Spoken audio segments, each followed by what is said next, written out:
বিবাহেই কাল হ'ল এটা পৰিয়ালৰ সংগঠিত হ'ল এক ভয়ংকৰ ঘটনা। বিবাহ অনুষ্ঠানৰ মাজতে অগ্নিসংযোগ হৈ জ্বলি গ'ল সকলো। দৰা কইনা সহ মৃত্যু 100 জনৰ আৰু গুৰুতৰভাৱে আঘাতপ্ৰাপ্ত হৈছে 150ৰো অধিক লোকৰ। বিবাহেই যেন কাল হ'ল এটা পৰিয়ালৰ, এতিয়া কেৱল কান্দোনৰ ৰোল। হৃদয় বিদাৰক ঘটনাৰ সংঘটিত হৈছে ইৰাকত। বিবাহ অনুষ্ঠান সম্পন্ন হৈ থকাৰ মাজতে দাউ দাউকৈ জ্বলি উঠিল বিবাহ মণ্ডপ।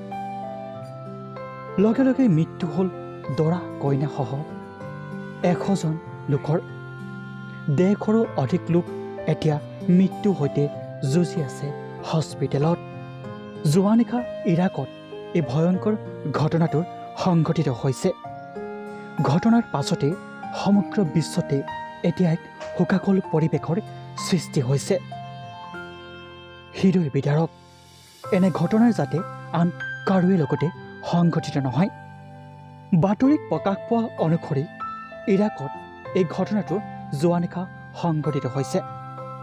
বিবাহ অনুষ্ঠান চলি থকাৰ মাজতে হঠাৎ জুই লাগি গ'ল বিবাহ মণ্ডপটি আৰু থিতাতে নিহত হয় 100 জন লোকৰ, দৰা কইনা সহ, আৰু আন 150ৰো অধিক লোক এতিয়া বৰ্তমান মৃত্যুৰ সৈতে যুঁজি আছে। কাৰ কেতিয়া মৃত্যু কোনেও হয়তো নাজানে।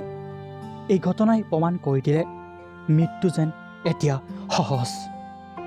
মৃত ব্যক্তিসকলৰ আত্মাৰ চিৰশান্তি কামনা কৰিব আৰু যিসকল লোক এতিয়াও বৰ্তমান মৃত্যুৰ সৈতে যুঁজি আছে, হস্পিটেলত চিকিৎসাধীন হৈ আছে, তেওঁলোকৰ বাবে ভগৱানৰ ওচৰত প্ৰাৰ্থনা কৰিব।